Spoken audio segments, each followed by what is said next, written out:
qué? Te tengo que hacer unas preguntas. Me voy. Dale.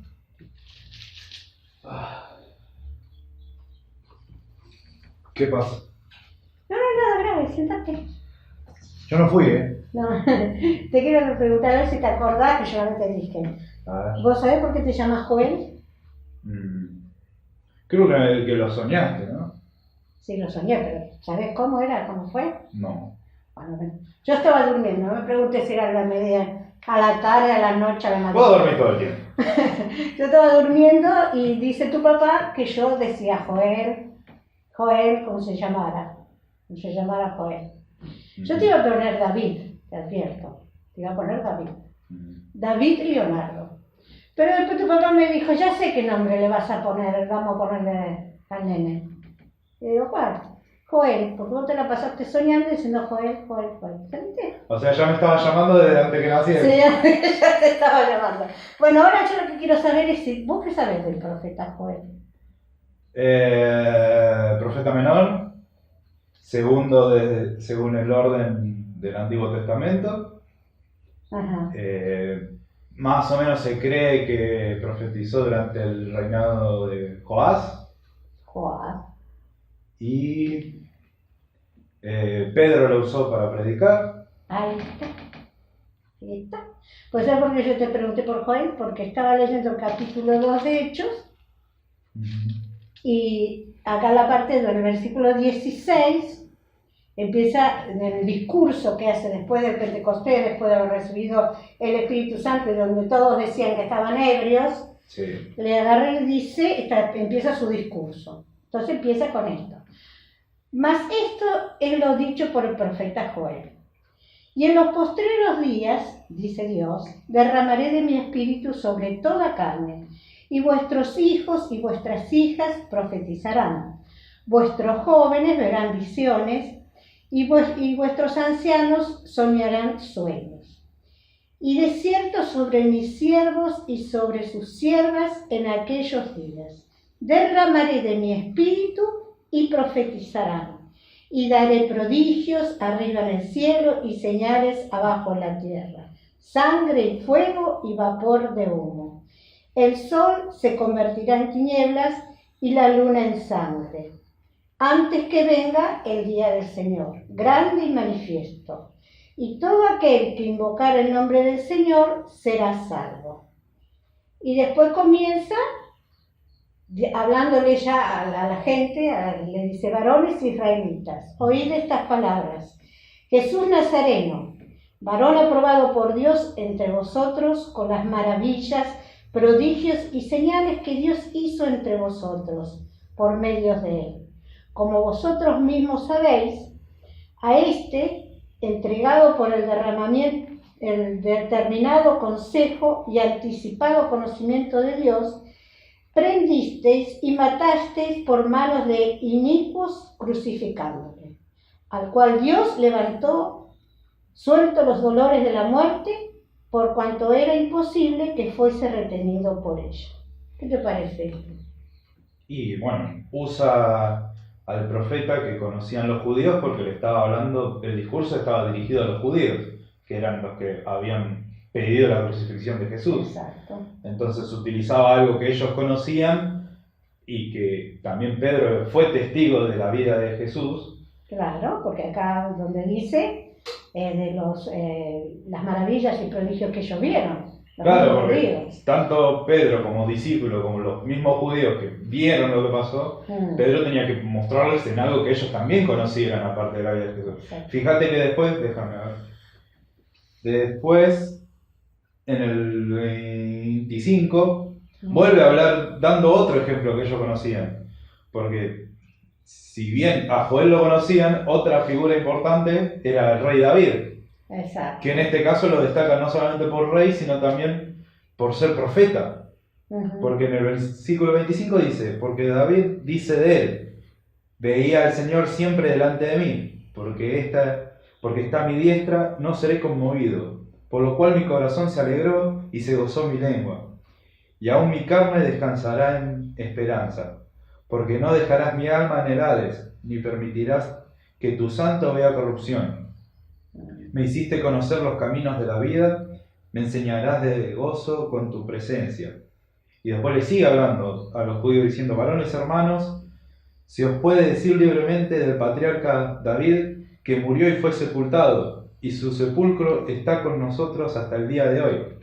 Pero siendo profeta, acá remarca que fue profeta David, y sabiendo que con juramento de Dios le había jurado que su descendencia, en cuanto a la carne, levantaría al Cristo para que se sentase en su trono, viéndolo antes, habló de la resurrección de Cristo, que su alma no fue dejada en el Hades, ni su carne vio corrupción. A este Jesús resucitó Dios, lo cual todos nosotros somos testigos, voy a marcar su testimonio. Así que, exaltado por la diestra de Dios y habiendo recibido del Padre la promesa del Espíritu Santo, ha derramado esto que vosotros veis y oís. Porque David no subió a los cielos, pero él mismo dice: dijo el Señor a mi Señor, siéntate a mi diestra, hasta que ponga a tus enemigos por estrado de tus pies. Sepa pues ciertísimamente toda la casa de Israel que a este Jesús, a quien vosotros crucificasteis, Dios les ha hecho Señor y Cristo. O sea, no solamente le da la palabra autorizada de un profeta que reconocían, sino también aquel, como dice, patriarca, fue rey, y lo pone en la posición de profeta, porque Dios le dio palabra a David para que profetizase eso, porque la promesa de David también fue esa, de que iba a tener nunca se iba a apartar el reinado de su descendencia, que él, de su descendencia, iba a tener un rey. Exacto. Y acá en los comentarios que tiene esta Biblia dice que los sermones de Hechos destacan las profecías del Antiguo Testamento cumplidas en Cristo, ¿no? Claro. Entonces acá Pedro remarcó, ellos siendo judíos tenían que saber esto, las profecías de Joel, las profecías de David, o sea, los lleva a la palabra que ellos conocían, claro, para poder mostrarle que en Cristo se estaba cumpliendo eso que ellos sabían de los profetas, ¿verdad? Claro. Y después, en el versículo 37, ahí ya vimos anteriormente cómo se presentó el Espíritu Santo, cómo se demostró con las lenguas de fuego, se hizo más visual, digamos, para que lo comprendieran más todavía. Así que vos ponete en el lugar de los discípulos y de toda la gente que estaba en el aposento alto, ¿no? Y qué sentirías, ¿no? Con todo eso. Pero también después vemos el mover del Espíritu Santo, donde ya empieza a actuar para incorporar a la iglesia en el camino del Señor, ¿no? Y el 37 dice: al oír esto, se compungieron de corazón y dijeron a Pedro y a los otros apóstoles: varones hermanos, ¿qué haremos? Pedro les dijo: arrepentíos y bautícese cada uno de vosotros en el nombre de Jesucristo para perdón de pecados y recibiréis el don del Espíritu Santo. Acá vemos lo que hace el Espíritu Santo. Los convence del pecado hasta el grado que se compungieron, se entristecieron, claro, tanto, seguramente lloraron, se lamentaron. Porque hasta ahí no habían entendido todas las lecciones de Jesús. Hasta ese momento no tenían conocimiento. Y después esto establece cómo tiene que ser: arrepentirse, bautizarse, incorporarse a la iglesia. Acá donde ya empieza a nacer la iglesia, ¿no? Dice: así que los que recibieron su palabra fueron bautizados y se añadieron aquel día como 3.000 personas.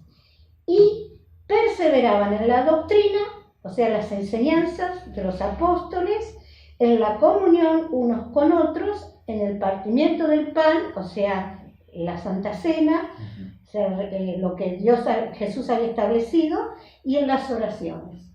Ya nos está marcando cómo tiene que ser la iglesia, cómo tiene que funcionar la iglesia. Ahora, cuando yo leí todo esto y te llamé, una excusa de decirte cómo era tu nombre, ¿no? Pero realmente es así como nosotros debemos actuar. Claro. Estaba pensando que todo este tiempo que estamos acá en la cuarentena, que más que 40, ya son, no sé por cuánto va. 100 y pico. 100 y pico, bueno. Se va a extender hasta que Dios determine. Y hasta que nosotros entendamos que es lo que tenemos que hacer.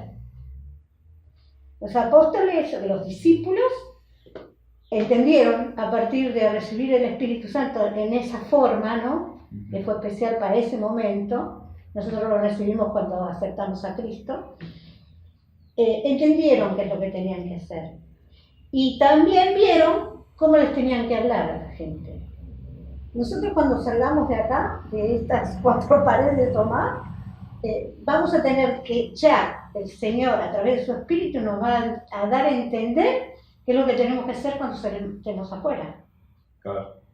Pero no nos olvidemos de esto, que el Espíritu Santo va a estar obrando. El Espíritu Santo va a ser el que haga la obra. Nosotros solamente tenemos que ir a la palabra como fue Pedro, mostrarles el camino, testificar con nuestro testimonio qué es lo que vimos, qué es lo que vivimos con el Señor, y el Espíritu Santo es el que va a hacer la obra. Claro. ¿No está bueno? Sí, fíjate que también utiliza a Joel en el hecho de que lo da por cumplido en el inicio de la iglesia, pero en el inicio de la iglesia también está comenzando los últimos tiempos. La palabra habla de los últimos tiempos y el inicio de la iglesia, la partida de Jesús y la llegada del Espíritu Santo para el inicio de la iglesia, la marca como el inicio de los últimos tiempos. Y Joel habla de eso, habla de los últimos tiempos. Es acertado hablar de que Joel había... Pedro usó esta parte, la primera parte, digamos, claro, derramaré de mi espíritu y profetizarán. Claro. Y ahí tomó para dar el ejemplo de lo que estaban viviendo. Claro, es acertado decir que ahí se cumplió, pero también es acertado decir que Joel sigue hablando de los últimos tiempos y que cada vez estamos más cerca. Vivimos los últimos tiempos, pero estamos cada vez más cerca del final de los últimos tiempos. Exacto. Por eso lo que marcás bien, de que hay que cumplir con todo esto, por el hecho de tener conocimiento de la palabra, saber cómo decirla, pero a la vez también mantenernos en la comunión de la iglesia. Exacto. Para eso está instituida a partir de este momento, ¿verdad? Claro. Con el obrar del Espíritu Santo. Más adelante hay organizaciones dentro de la sí, iglesia. Sí, todo lo demás, pero bueno. Bueno. ¿Listo? Listo, mi amor. Puedes retirarte. Ya está. Bueno, ¡Joel! ¿Qué? ¡Ay! Prepara el mate y anda a despertar a papá. Bueno,